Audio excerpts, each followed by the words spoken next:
Hallo en welkom.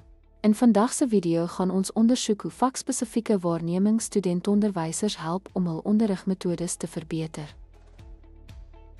Wanneer waarneming lesse in geletterdheid, syfervaardigheid en lewensvaardighede fokus op hoe inhoud aangebied word en hoe leerders betrokke raak. Gee noukeurig aandag aan onderrigtegnieke soos vraagstellingsstrategieë, gebruik van leerhulpmiddels, klaskamerbestuur en diferensiasie. Reflektiewe joernale is noodsaaklik vir die ontleding van persoonlike sterkpunte, die identifisering van uitdagings en die herkenning van areas vir professionele groei. Dankie dat jy ons video oor vakspesifieke waarneming gekyk het. Hierdie gefokuste benadering speel 'n sleutelrol in die versterking van onderrigvaardighede en die bou van professionele selfvertroue. Ons hoop jy het dit nuttig gevind.